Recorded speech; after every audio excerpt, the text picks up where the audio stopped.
Right then guys, it's PSL here, and I'm finally back to looking at some classic rally cars in this Power Stages series here on Dirt 4. Now in this video I'll be taking a look at the H2 category of cars, which has been split into two separate categories in this game. There is the front wheel drive H2 category and the rear wheel drive H2 category. The thing is though, is that the front wheel drive category only has one car in it, and the front wheel drive and rear wheel drive cars never compete against each other, they can't. So just to avoid this video being exclusively about one car, I'm going to be looking at both the front wheel drive and rear wheel drive variations of H2 rally cars. So first there's the H2 front wheel drive category, which contains the Peugeot 205 GTI, and that's it. And since there are no rival cars it can possibly compete against, it's largely irrelevant how quick this car is, since everyone who races in this class of rallying is in the same position in the same car. But despite that, I may as well do a mini review of this car and I guess compare it to the rear wheel drive counterpart and to all of the other cars in the game. Now this Peugeot is very good indeed. Its acceleration though is shocking, taking 11.699 seconds to get from the start line to the bridge. But overall, this car is very good indeed. Its top end speed was okay at 102 miles an hour, but generally speaking this car is a lot of fun to drive. It's almost like the Mini Cooper that we've seen several episodes ago in the H1 category, because both the Mini Cooper and this Peugeot 205 both have a lot of grip, partly because they don't ever really go fast enough to be able to exceed the levels of grip, but despite that the cars both handled beautifully. They both felt light, responsive, not a hint of understeer or oversteer, and both cars generally speaking very well balanced, very easy and very fun cars to drive. However, it does have the upper hand on the Mini Cooper because not only is it about 30 years younger, it also has more power. So because of that the acceleration is quite sprightly compared to the Mini Cooper. So the acceleration, yes, compared to a lot of the other cars, as we've already said, the acceleration of this car is not that good compared to all of the other cars in this game. But compared to the Mini Cooper, because that's what it reminds me of, compared to the Mini Cooper, it's quite good. And despite a brief moment on three wheels in this car, demonstrating that this car, whilst a bit floppy in that typical sort of French car sort of way, despite being a bit floppy and having a lot of body roll, it still has ample grip even when it's on three wheels. And because of that, it was able to set a very decent stage time of 3 minutes and 3.364 seconds. To give you some context, that's quicker than both of the R2 cars, and the R2 cars are essentially modern day 21st century equivalents of this car, as both R2 cars and this Peugeot 205 in the H2 category are all small hatchbacks converted into race-ready rally cars. So, the 1990s Peugeot beat the modern-day Ford Fiesta and even the impeccable Opel Adam. So there you go, in this case the 1990s are better than the 2010s. So that's the front-wheel drive Peugeot 205 GTI done. But now it's on to determining which of the four rear-wheel drive H2 cars is the quickest. Now the simplest thing I can think to do is to compare each of the cars' power to weight ratios, as that is usually a good indicator of a car's overall performance. So, as you can see, the Ford Escort has the best power to weight ratio of 255 horsepower per tonne. The Opel Kadet's power to weight ratio is pretty much identical, and then you have the Renault Alpine and the Fiat at around the 230 brake horsepower per tonne mark. In terms of acceleration, three of the cars were just shy of a second quicker than the Peugeot to getting to the bridge from the start. The Ford, the Opel and the Fiat all got there in about 10.7 seconds. The Renault Alpine, unsurprisingly as it is the lightest of these cars, was the quickest to the bridge and beat the others by 0.3 seconds. That's all well and good, but of course a car needs to be able to perform around corners as well as in a straight line. So, the car that was the slowest around Kangaroo Farm in this H2 rear-wheel drive category, despite reaching the joint second highest top speed of any of these cars at 118 miles an hour and having the second highest power to weight ratio, is the Opel Kadett. It's the second lightest of the lot, but it feels like it's by far and away the heaviest. That's because around most corners, particularly medium speed corners, there's a lot of understeer, but also very strangely, if the rear steps out, it's irretrievable. Unsurprisingly, the very unpredictable and inconsistent handling style lets down what could otherwise be a very quick car indeed, as it sets a stage time of 3 minutes and 2.278 seconds, which is 1.1 seconds quicker than the Peugeot, but is still the slowest in the rear-wheel drive category. Next up, you've got the Ford Escort, which in terms of its basic attributes is very similar to the Opel. Both are 1970s 5-door sedans that accelerate at the same speed, have exactly the same top speed, on this stage at least, of 118 miles an hour, and have a near identical power to weight ratio. The understeer that was plainly evident in the Cadet is gone, but there's much more power oversteer to replace it. The rearward weight balance plus the rear wheel drivetrain on a loose gravel surface means that this car is very nervy going around corners. Crest, don't cut, into right 5, dip, bump, 100 through dip.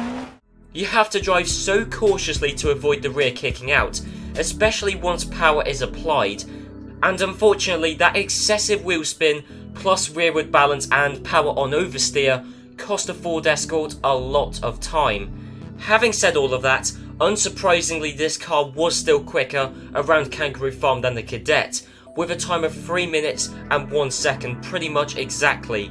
That's 1.2 seconds quicker than the Cadet. But considering the Escort's got a better power to weight ratio and more horsepower generally speaking, it should have been quicker than the Cadet. Another 4-door sedan, and I've just realised I've written 4-door here when I wrote 5-door earlier on. It depends whether you want to count the boot or not, but anyway, another 4-door or 5-door, depending on how you want to count it, sedan in this category is the Fiat 131 Abarth. It's got the lowest horsepower per tonne figure of any car in the rear-wheel drive H2 category, but despite that it's very well balanced. The Escort had a nervy rear end, the Cadet felt very heavy on the front and had an unpredictable rear end. The Fiat has none of those problems, so on paper it's the slowest, it's got the least power, the worst power to weight ratio of all of the cars, but can its much better handling still see it, staggeringly, beats the much more powerful Escort and even the lighter and more powerful Opel Cadet. 5, 4, 3, 2, 1, go. Thanks again Nicky, and away we go in this Fiat 131 Abarth. Now let's not forget this Fiat, it's only got 230 horsepower. It's less powerful than the Escort, it's less powerful than the Cadet, it's even heavier than the Cadet, and it's essentially the same sort of car. It's still a 4-door sedan, much like the Escort and the Cadet. And we'll have a look at the top speed it's going to achieve. What's that, 109 miles an hour? 107.8, certainly 109 miles an hour. That's the top speed. 109 miles an hour, that's 9 miles an hour slower than both the Escort and the Cadet, which both reach 118 miles an hour. And even heading into that hairpin, quite a wide entry there. Certainly not the best I've ever taken that hairpin. But the thing is though, is this, I think the lack of power this Fiat has is one of its advantages. Certainly because the Escort, half of the Escort's problems were not necessarily excessive power, but certainly excessive wheel spin. And I think if the Escort had less power, the wheel spin problem would be less of an issue. So arguably, the Escort has too much power. Certainly, if the Fiat had more power, it would handle more like the Escort. And then you've got the Cadet, which just had a horrendous understeer problem. I'm amazed that that car is lighter than this one, because look at this car going around the corner. There's nothing you can fault it. No oversteer issue, no power on oversteer because it doesn't have the power to be able to have power on oversteer issues. And there's no understeer trouble. Have a look here. Still on all 4 wheels, unlike the Peugeot. No understeer like with the Cadet.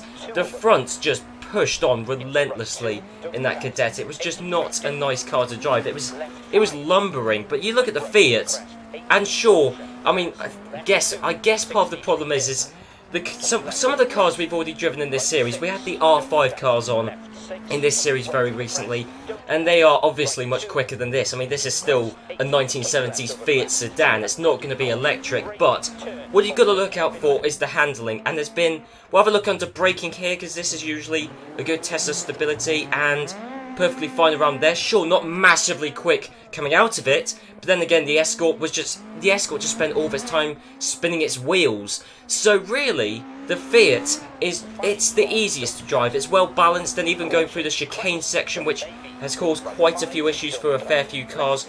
We'll have a look here. There's no understeer, no oversteer. No, it's just gliding through the chicane.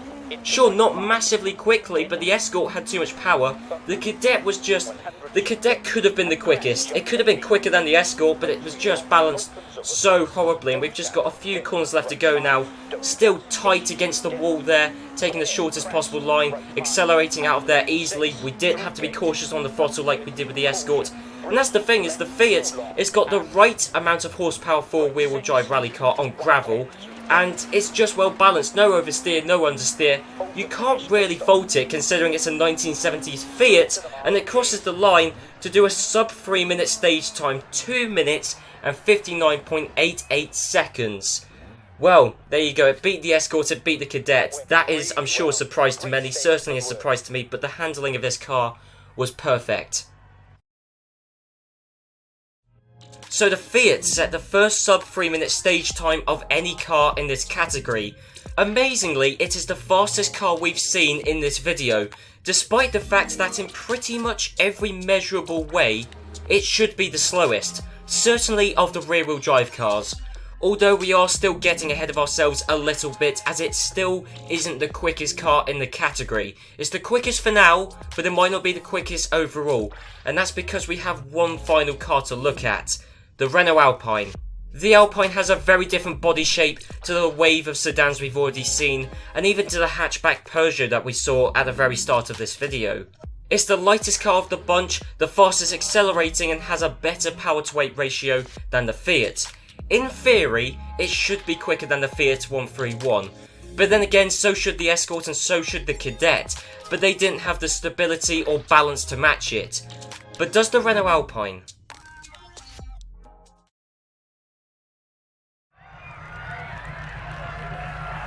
5, 4, 3, 2, 1, go. Thanks again, Nicky, and away we go, this time in the Renault Alpine.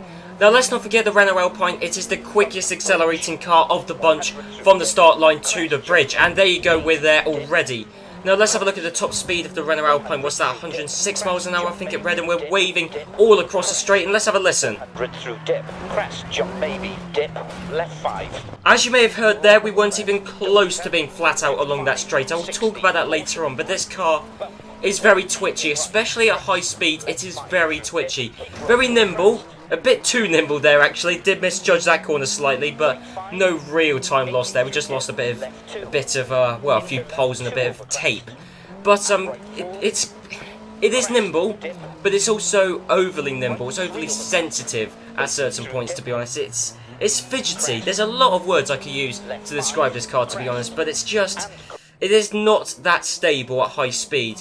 But I mean, you look at it going through these winding sections now. You certainly can't pin the same faults that we picked up with the Escort and the Cadet, whether it be oversteer or understeer. You certainly can't blame this car for understeer, because it certainly doesn't. It's too light for that. There's a slight bit of oversteer, but really it's just a general lack of stability. To be honest, it's more like four-wheel drifts. That's what you're most likely to get in this car. But it's just, even then, I think we were nearly up on three wheels. Not quite to the same extent as the other French car we've seen in this video, the Peugeot. But we'll just have a quick look, and you just notice that it's... The Escort we were feathering on the throttle, and with this car we were almost feathering on the steering as well as on the throttle. It's just... It's almost like it's too light. That's almost what it is. In the same way that the Escort was too powerful and it generated too much wheel spin on this loose gravel surface, this car almost feels like it's too light. It really does, because it's that general lack of stability. It's almost, I guess, you know, comparing to Formula 1, it's like it hasn't got enough downforce. That's what it is, downforce. That's what it needs. It needs weight to just physically push the car into the ground, because it's so... If you get it up in the air, if you get up to high speed, it's very difficult to control. Going around these corners, and it's, to be honest, the worst bit was along the start straight there. That was when it was at its worst, but certainly, if you get air in the car, and you want to try and land, oh, good luck to you. And even along here, this bit isn't, I'll be honest, massively great. Even there, oh, sliding, and there you go. Yeah, that's the thing. A bit of speed, a bit of air, and it's incredibly difficult to land the same way you took off. It's just, it is so light and so nimble that it's difficult to control, to be honest. But certainly a quick car, certainly no understeer problem. Once again, misjudged the nimbility of this car. And as you can see, coming up towards the line, it's slower than the Fiat. It's 1.1 seconds slower than the Fiat. There you go, it's over 3 minutes, albeit only just. But the Renault Alpine, amazingly, is at a stage time of 3 minutes, 0.9 seconds.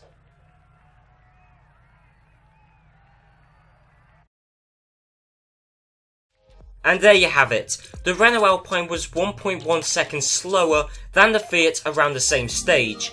That's because this Renault Alpine is just so twitchy to drive and lacks any sort of grip at high speed. And I can testify to that because I had many failed runs due to crashes whilst driving the Alpine in high speed sections. So, we're in this ridiculous situation where the slowest car in theory is the quickest in actuality. The Ford Escort had a power on oversteer problem and the Renault Alpine is very unstable at high speed. The Opel Kadett is definitely the worst and has no redeemable qualities. Now I'm sure the Escort and the Alpine are quicker than the Fiat. I reckon if you took these cars on a tarmac surface, if you adjusted the car's setups, maybe even applied some traction control, or even just practice driving them, I'm sure you could get the Escort and the Alpine to be quicker than the Fiat. So here is how I see the situation. The Ford Escort is the best car for a very straight high-speed stage and isn't too difficult to drive even without adjusting the setup, because I'm sure the oversteer problem can be cured or certainly helped to a large extent through an adjustment in setup, maybe to do with brake bias or weight balance, I don't know, but I'm sure a decent setup could help the Escort and its oversteer problem. The Alpine is the best accelerating car and is by far and away the most nimble. I'm not sure if you could make it more stable at high speed, but certainly with practice, I'm sure it is the quickest H2 car to drive, and I reckon on tarmac it is quicker, or even with traction control. Honestly, if you practice applied traction control or adjusted the setup, I am sure the Renault Alpine is quicker.